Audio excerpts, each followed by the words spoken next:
The Enormous Egg by Oliver Butterworth, Chapter 5. Dr. Zymer arrived while we were still staring at the thing in the nest. He jumped out of his car and came running out to us in the backyard. He was wearing a red bathrobe over his pajamas, and he looked pretty excited. He ran up to the nest and looked in. His eyes opened up wide, and he knelt down on the ground and stared and stared and stared. After a long while, he said softly, "That's it. By George, that's just what it is." Then he stared for another long time, and finally he shook his head and said, "It can't be true, but there it is." He got up off his knees and looked around at us. His eyes were just sparkling, he was so excited. He put his hand on my shoulder, and I could feel he was quivering. "An amazing thing happened," he said, in kind of a whisper. "I don't know how to account for it.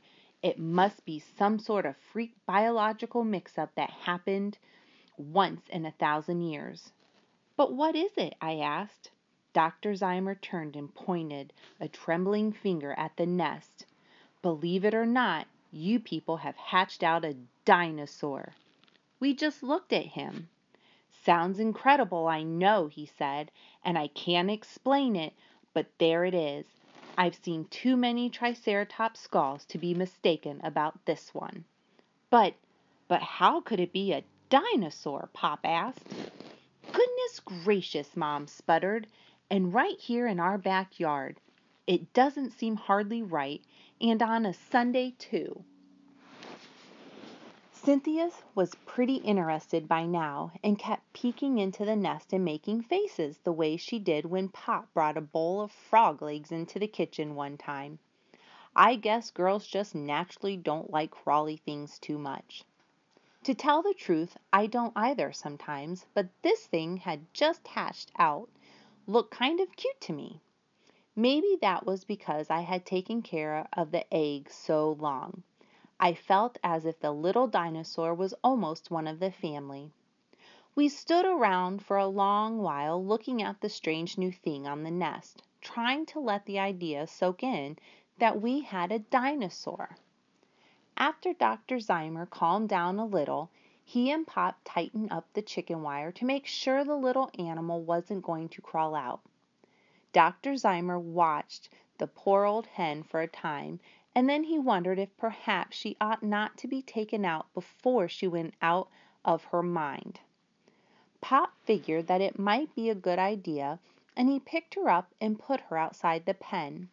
She acted a little dazed at first, but pretty soon she followed the other hens and began scratching for worms like the rest of them. "I've never seen such a surprise hen in my life," Dr. Zymer said. Mom suddenly noticed how we all looked. "Cynthia, you're still in your pajamas," she said. "You get right into that house and get dressed. Walt, you've only shaved half your face. My goodness! The neighbors will think we're crazy. And we haven't had breakfast yet." "What am I thinking of? Dr. Zymer, won't you stay and have breakfast with us?" Dr. Zymer said, "Why, yes, thank you very much," and then he happened to look at his bathrobe. "But I'm not dressed myself." "Oh, that's all right," Pop told him.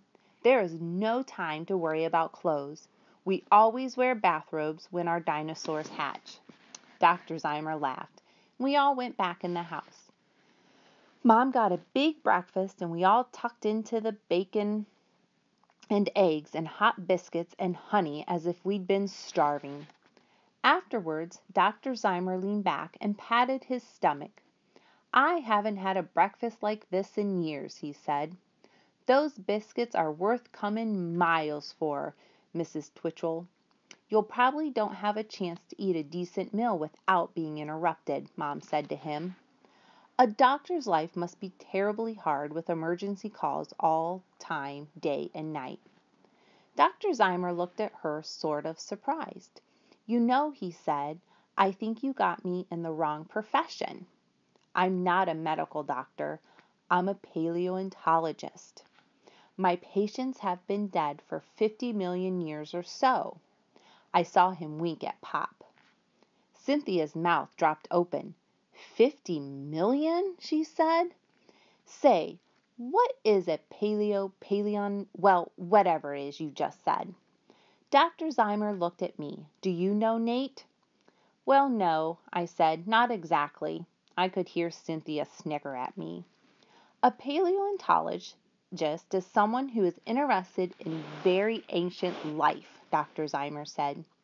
He goes around trying to find old bones and fossil remains of plants and animals so he can know what kind of things lived long ago. Actually, I should call myself a paleozoologist because I'm particularly interested in animal life, like dinosaurs, for example. That was why I was very anxious to see what came out of this egg of Nate's. Well, I never, Mom said. So that's why you thought the egg might hatch out. I certainly hope it would anyway, Dr. Zymer said. You see, all we've had to work on so far is fossils, just bones, teeth, footprints, and so forth. Naturally, we haven't been able to be sure about many things because up to today, nobody has ever seen a live dinosaur. As a matter of fact, no one was even sure that dinosaurs hatched out of eggs until Roy Chapman Andrews found some dinosaur eggs in the Gobi Desert in 1923. So you see, this dinosaur in your backyard is tremendously important, and scientists all over the world are going to be grateful to Nate and his family for taking care of such a valuable egg. Dr. Zymer had been talking so much that he had forgotten about the biscuit he held in his hand. But now he broke it open and put a dab of butter on it. He looked around the kitchen and frowned a little. This is such a nice, peaceful place, you know. But now the trouble begins. When the news gets around, the scientific world is going to go crazy. I'm afraid it may change things quite a bit around here. Science has done an enormous amount of good for the human race, but it rarely makes things any more peaceful. When I send a telegram to my colleagues at the National Museum saying that I've seen a live Triceratops, they're going to take the first plane out of Washington. If they believe me, that is. Then there will be an official announcement to the press, and right after that there will be crowds of scientists and other inquisitive people from all over. There will be a big hullabaloo. It will make your quiet little backyard look like Union Station. People will be coming and going and stepping in your flower beds and leaving cigarette wrappers all around. I hate to upset your lives here that way. Well, now, do we have to tell anybody that we've got a dinosaur? Mom said. I don't see why it's anybody's business but our own. Dr. Zymer smiled and shook his head. They'd find out anyways, Mrs. Twitchell, whether we told them or not. And besides, I owe it to my colleagues to tell them about anything I discover. I expect them to do the same for me. We scientists don't like to keep secrets from each other. We're just not made that way. We could send it away to a museum or a zoo, Cynthia said. Then all those crowds of paleo people would hang around the museum and they wouldn't bother us at all. Dr. Zymer looked around at me. How about it, Nate? Would you let your dinosaur go to a museum? I could take him to the National Museum in Washington where I work. I would promise to take the very best care of him. But I wouldn't get to see him then, I said. I don't think I'd like that too much. I'm not a scientist, but I'm kind of interested in him too. You don't get a chance to have a dinosaur of your own very often, you know. Well, I can't say I blame you, Nate, Dr. Zymer said. But I really feel that I have to tell the other scientists about this. What will we do? I'll tell you what, Pop said. I think Nate's got the right to keep the dinosaur if he went to all the trouble to hatch it. And I guess the doctor has a responsibility to tell the world what he knows. So it looks as if Dr. Zymer had better go ahead and send his telegram, and the rest of us will brace ourselves for the shock as best as we can. Maybe we can figure out some way to work it out so we won't be completely swamped. Now let me see, Dr. Zymer said, rubbing his chin. How would this be? We could make some rules about visiting hours, say from 8 in the morning until supper time, or whatever you like, and then let in just a few people at a time to avoid crowding. Then there's the telephone. I don't know what you could do about that. That can be an awful nuisance if it rings all day and night.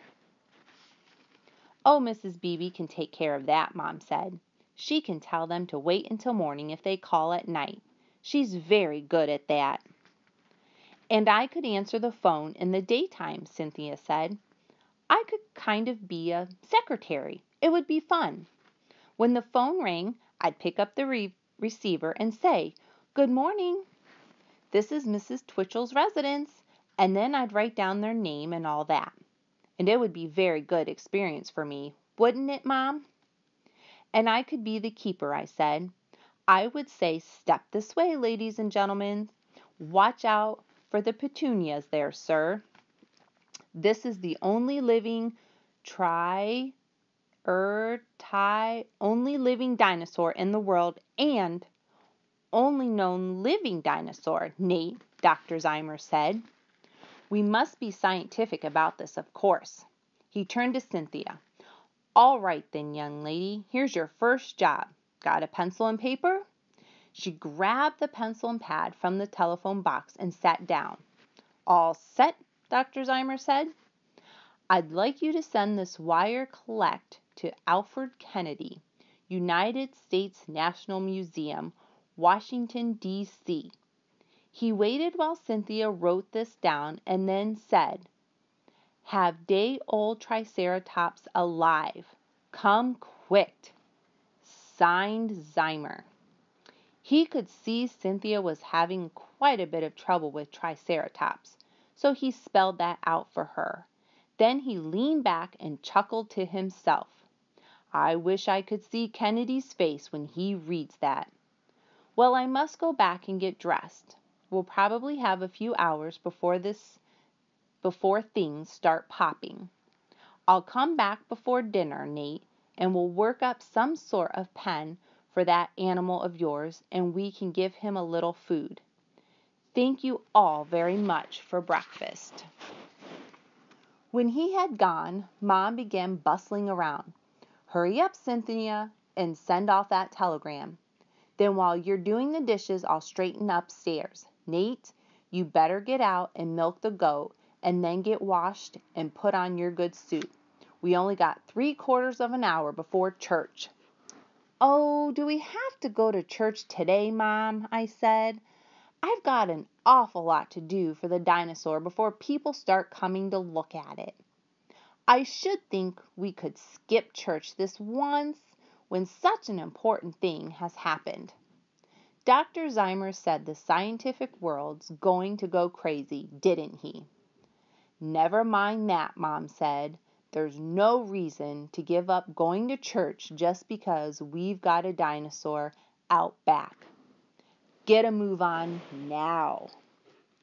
End of chapter 5.